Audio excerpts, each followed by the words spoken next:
விஜய் டிவில ஒளிபரப்பாகி வரும் big pass Tamil season 8வது நிகழ்ச்சியில வைல்ட் கார்டு போட்டியாளராக வீட்டுக்குள்ள வந்து 90வது நாள்ல எவெக்ஷன் ஆன ராணாவிற்கு எவ்வளவு சம்பளம் வழங்கப்பட்டது என்ற தகவல் தற்போது வெளியாகி இருக்கிறது.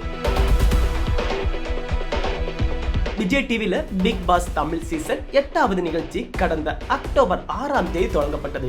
நிகழ்ச்சியின் தொடக்கத்துல 18 போட்டியாளர்கள் இருந்தாங்க. அதைத் தொடர்ந்து சில வாரங்கள் கழித்து 6 வைல்ட் கார்டு போட்டியாளர்கள் கலந்து கொண்டாங்க. அதுல ஒருவர் தான் ராணவ். இந்த நிலையில நேற்று பிக் பாஸ் வீட்டிலிருந்து ராணவ் வெளியேற்றப்பட்டிருக்கிறாரு. இந்த சீசன்ல எப்படியாவது டைட்டில் ஜெயித்து விட வேண்டும் என்று ராணவ் கடும் போராட்டம் போராடி இருந்தாரு. கடந்த சில வாரங்களுக்கு முன்பு விளையாடும் போது கீழே விழுந்ததால் கையில் தசை முறிவு ஏற்பட்டு இருந்தது. தற்போதுதான் அது சரியாகி இருக்கிறது. ஆனால் இந்த நேரத்தில் அவர் வெளியேற்றப்பட்டது ரசிகர்கள் மத்தியில் சலசலப்பை ஏற்படுத்தியிருக்கிறது. ராணவ் பிக் பாஸ் வீட்டிலிருந்து வெளியேற்றப்பட்டு இருப்பது குறித்து பிக் பாஸ் ரசிகர்கள் இது அன்ஃபேர் எலெக்ஷன் ஆச்சே அப்படின்னு சிலர் தங்கள் கருத்துக்களை சொல்லிட்டு இருக்காங்க.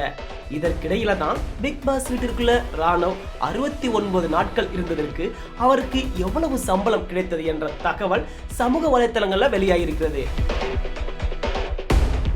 ஏற்கனவே ராணவ் ஒரு திரைப்படத்தில் நடித்துவிட்டு ஹீரோவாக வேண்டும், மக்கள் மத்தியில பிரபலமாக வேண்டும் என்று பிக் பாஸ் நிகழ்ச்சியில இவர் உள்ளே நுழைந்த நிலையில இவருக்கு ஒரு நாளைக்கு 20,000 முதல் 22,000 வரை சம்பளம் வழங்கப்பட்டுள்ளது என சொல்றாங்க. இவர் பிக் பாஸ் வீட்டிற்குள்ள இருந்த மொத்த நாட்களுக்கும் 12 லட்சம் முதல் 15 லட்சம் சம்பளமாக பெற்றுள்ளதாக கூறப்படுகிறது.